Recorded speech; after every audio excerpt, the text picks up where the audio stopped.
I'm really excited to present my research today. This is literally hot off the presses. As I said this morning, I turned in my master's thesis yesterday. So I'm really excited to share all of this with you. And I think I'm going to be hitting on a lot of the same themes that we've been talking about all day, but hopefully I have something new to say. And if so, I think you should email my thesis advisor and tell him to give me a good grade. All right.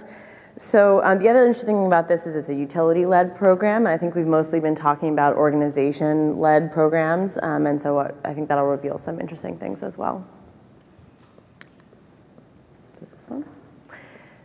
So my research focuses primarily on operational efficiency. I think there's still a lot of capital barriers, leasing and upfront financing, but I really wanted to focus in on the aspects of energy efficiency that are not related to money. And what you see is that there's a 10 to 20% savings potential in most office buildings, and the energy savings that are projected versus achieved in retrofits also varies in the same range. But when you look at individual buildings, the energy consumption patterns in those buildings are highly patterned. So what's going on? What's going on is there's multiple stakeholders in the building. It's not a single unit with a single decision maker. There's the owner who makes capital investment decisions, but they may actually not be the occupant organization who has a lot of control over worker behavior, organizational culture, operating hours, and things like that. Then the office workers themselves, we were just talking about plug load. I've seen studies that say that lighting and plug load range between 25 and 50% of energy consumption in office buildings. So it's definitely not minimal. But workers, they use energy because it's part of their job, right? They're just trying to do their daily business. They're not thinking about energy consumption. And then facility staff, we think of them as having the greatest control over building operations, but actually they see themselves as responding to the preferences of occupant organizations and owners. And they all face non-monetary barriers. And so for this research, we use sort of a framework of three main types of interventions: information feedback, which is what we've been talking about today, process assistance, sort of making things easier and more rewarding, and then social engagement, which includes both sort of top-down endorsement as well as peer teams. So in theory, if you're going to try and achieve operational efficiency in a building, you want to try and deliver all three of these interventions to all four stakeholder groups, and you probably want to try and tailor them a little bit differently based on what they control and what they care about.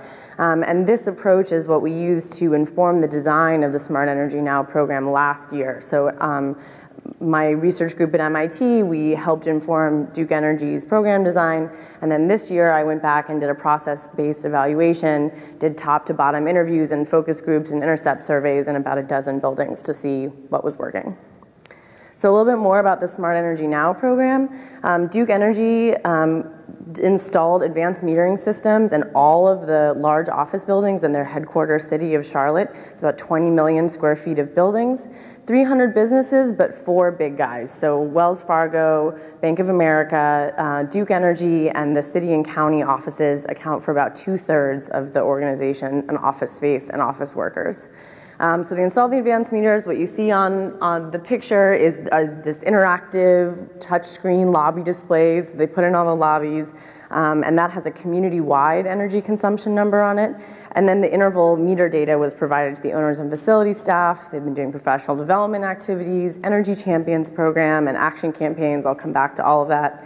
In addition, couple things that are really unique about this. It's being promoted as part of Envision Charlotte, which is a public-private nonprofit collaboration led by Center City Partners, which is the downtown business improvement district, and includes all of the major businesses and real estate owners and entities like IFMA and USGBC and the city and county governments. And it's intended to create a framework for longevity beyond a single pilot. So they'll be taking on a water project next.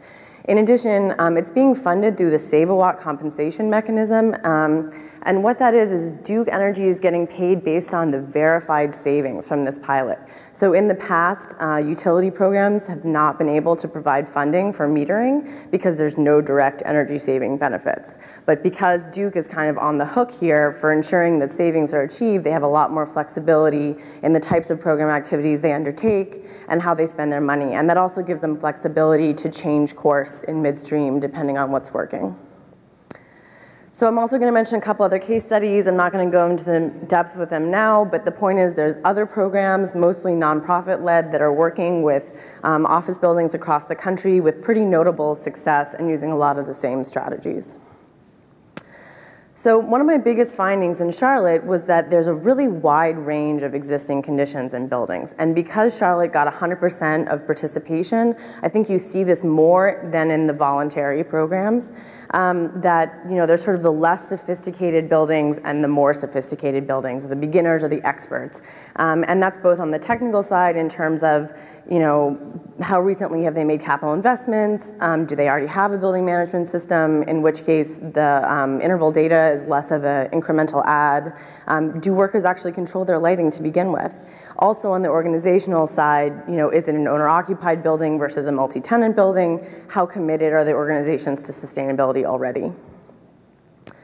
So the way that you address these variations is providing a flexible program framework. And I think people have been talking about gamification and having options. And this is sort of another way of stating that, all 4 of the programs I looked at, they say, okay, here's your baseline, here's the goal.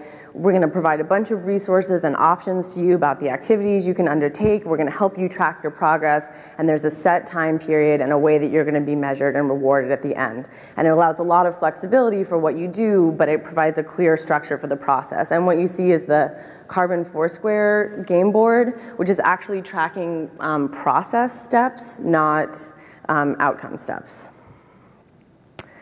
So going through by stakeholder, we found that for the organizational leaders, top-down endorsement is essential. And originally, Duke Energy went around, they got everyone to sign up. The building owner said, great, you're giving us free meters, fabulous, and they walked away. And that wasn't enough. So Duke had to go back and get them to sign a declaration of commitment saying, we agree to be part of this program, we're gonna engage our occupants, gave them a bunch of resources and made it more clear that it was important for the leadership to stay involved. And Climate Corps has a similar process where both the leadership and the facility staff have to agree to the process before they'll send a fellow. So within office workers, again, I saw a pretty wide range of existing organizational cultures and commitments to sustainability. In the financial firms, we're making a lot of money, we're busy, I don't have time, I'm not a hippie, I got a lot of those comments. And then on the other side, organizations that, already had a green mission or people that were really motivated as individuals. So how do you address that? Top down. So one of the things we saw is that you really need to support these green teams.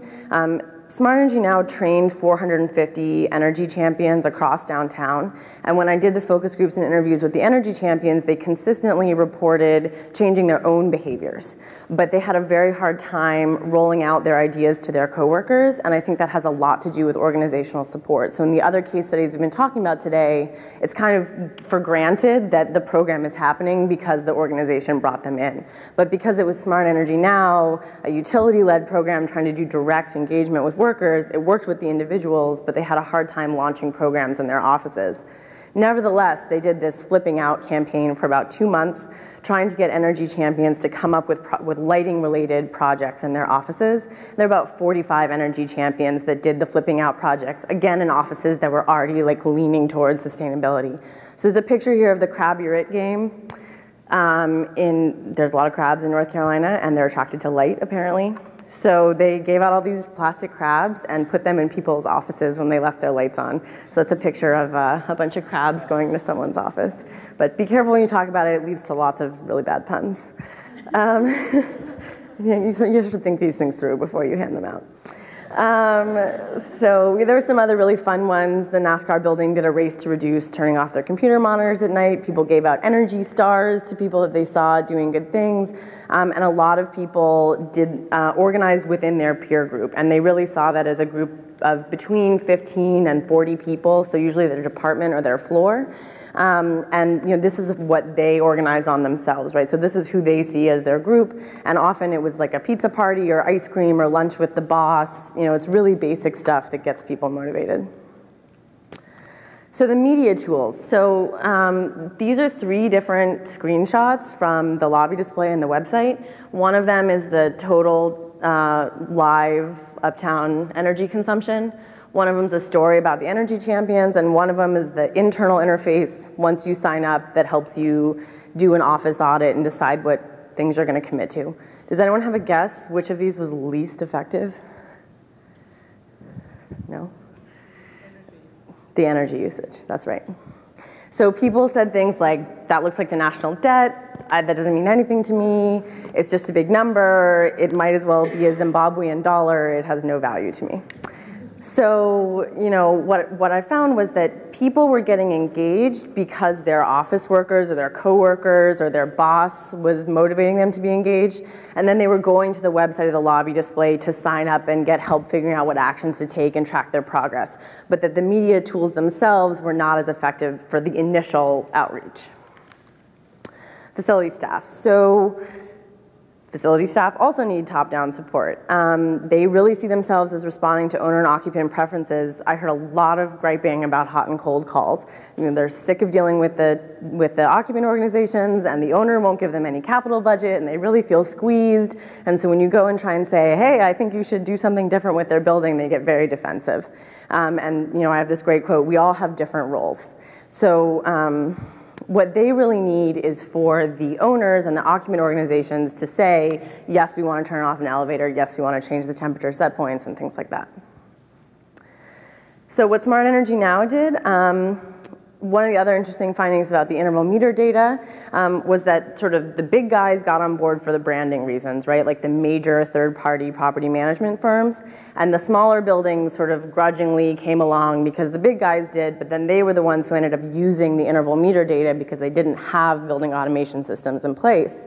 But then what happened was a lot of the staff in those buildings, taking care of the building may not even be their primary job responsibility. And so a lot of them had a very hard time interpreting the interval meter data. And so it really has to go hand in hand with professional development. And that's one of the ways that Smart Energy Now is really successful. They organized a professional network and had USGBC and IFMA brand it. And everyone went, and it was really successful. And even the big guys, the property management firms, felt that they were contributing to their community by sharing ideas and resources with other people. Kilowatt Crackdown and Carbon Foursquare, the BOMA programs on the West Coast, very similar, also very effective. And in conclusion, I think one of the biggest takeaways I found is that to do a program like this, it's really an ongoing effort. You don't just like install it and forget about it. You really have to have ongoing engagement, and who that is coming from is really important. So the successful programs are partnering with local government, they're partnering with local civic and professional groups, and you know, really trying to work top down through the organization. So you know, it really matters who the message comes from. And I think that's it. Thanks.